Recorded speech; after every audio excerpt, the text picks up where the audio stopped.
Shakti energy.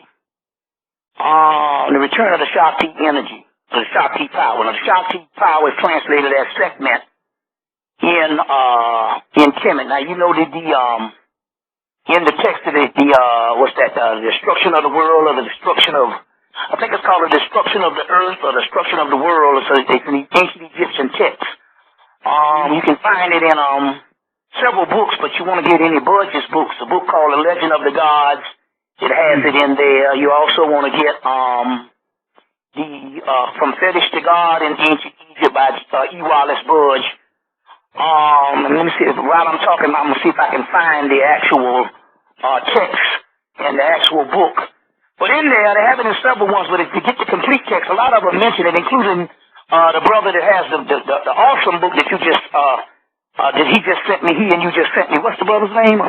Ricardo Waldron. The God Genes Decoded. Yeah, God Genes Decoded. He even mentions the text. So I'm really pleased with the book that I received yesterday. And I looked in the back for some bibliography, and he had a couple of pieces, you know, but when I looked in the front, and he mentioned Gerald Massey. I said he didn't need no more bibliography because he did the same thing that Robert Masters did in his segment book. He said the Gerald Master's scholarship was so awesome until hell, I didn't even want to disrespect the flow of this transvisionary by putting some other scholarship in the book. And if anybody ever read Gerald Master, you would know what I'm talking about. You know what I'm talking about. But he even mentions this text. I think it's The Destruction of the World is the name of the text. But it's also, like I said, it's in a book called The Legend of the Gods by E. Wallace Budge. It's also in the book From Fetish to God by E. Wallace Budge. I think it's From Fetish to God in Ancient Egypt is the name of the book. But it's also in a lot of the Miriam Litchen's literature, Egyptian, ancient Egyptian literature, those 3 volumes of Miriam Litchen's books. But like I said, the one to get is From Fetish to God. And they talk about these deities conspiring against Ra. And so Ra hears about it, and he first sends out the goddess Heru Hathor to destroy these deities. Then he sends, and so midway, he sends out Segment. She picks up the job. She is so ferocious, and so she's getting ready to destroy the earth, and they have to get her drunk by filling the field of reeds with beer, and she drinks the beer and falls out drunk. Now, what is this stuff talking about metaphysically? It's talking about metaphysically that ultimately these 2 goddesses represent 2 aspects of the Shakti power, or what they call the second power, which later on is Sekhmet. Well, so they're talking about this energy is a feminine energy that is the most powerful. You see what I'm saying? As a matter of fact, the male soldiers use this feminine energy to fight the wars with. You see what I'm saying? So ultimately, so there's a physical warfare when the actual feminine energy was dormant for several centuries. But now we're talking about the return of the divine feminine, and that is the certain energy. You see what I'm saying? That is the most powerful, and it is the energy that the male use. So in so many words, what we're talking about here is an androgynous complex or thought process. You see? There's an androgynous thought complex, so we don't want to say, oh, it's got to be all female, or it's got to be all male. No, it's an androgynous aspect, which is called the whole, because remember the original beings that inhabited the earth were both sex. And as a matter of fact, it is even said that the Atlantean story, that you hear all this Atlantis stuff, they even say, and even people like Dr. Ben and Ivan Van Sertima said, well, we're not saying that the Atlantean story didn't exist, it's just that we don't have enough information on it. You see what I'm saying? But which is also giving you out to say there's so much information that was destroyed, so you can't say nothing is not. So anyway, even the Atlantean story, the concept of it, they say the concept of it is which we fell on into the physical world. They say was the split between Isis and Osiris. So when Osiris was killed, it also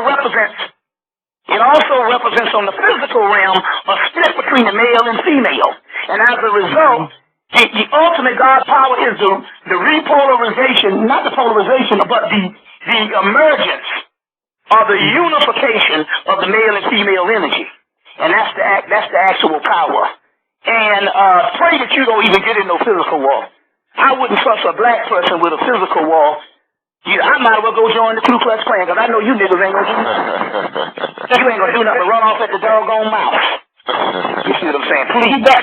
Thank you, Bobby. I wrote those books down. You know, I'm going to get it. I got 1,000 books, too. Yeah. But I just want to get it on there so I can re-study this when he put it in the archives. But I appreciate you, and I love you, and, you know, we're going to keep on doing what we're doing.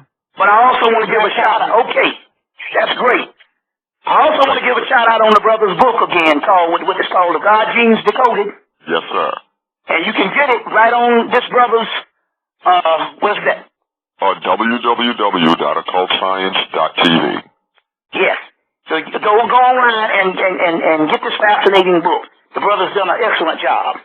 You see, I concur. Yeah. Thank you, brother. We're going to take our next caller, Brother Bobby. We have a caller from the 702 area code. Caller, are you there? I'm here. Can you hear me? Yes, we can hear you fine, sister. How are you? I'm good. Bobby, you are the greatest, man. Love your lectures. My parents are 75 plus, pushing 80, and I showed you to them on YouTube, and they love you too. So good. All right. I'm telling you, that's great. They can get past the cursing too, man. They are really into it. Yeah. They love it to death, man. Oh, that's great. Listen, I kind of wanted to get back to the Obama thing, because I was actually a delegate. I got deep into the common law and the sovereignty with law about 8 months ago. Right. I was actually a delegate, campaigned hard in the primary, the whole 9 yards, just totally Obama out. But my concern became, your point at Hillary, that was a major point. And then, of course, the birth certificate, we don't know who he is, blah, blah, blah, blah.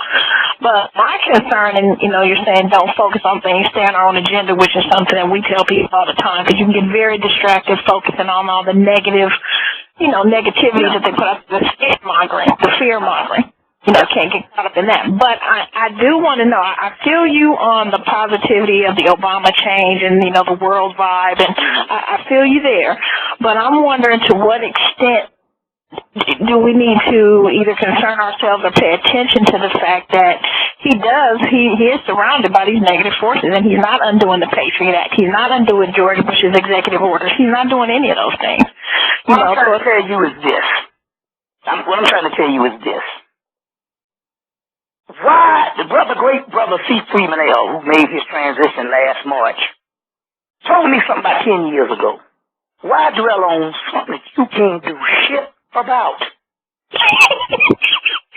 We'll be here the next 10 years talking about what they're doing. And what I'm trying to tell you, your power does not lie in trying to change that. You can't do nothing about it.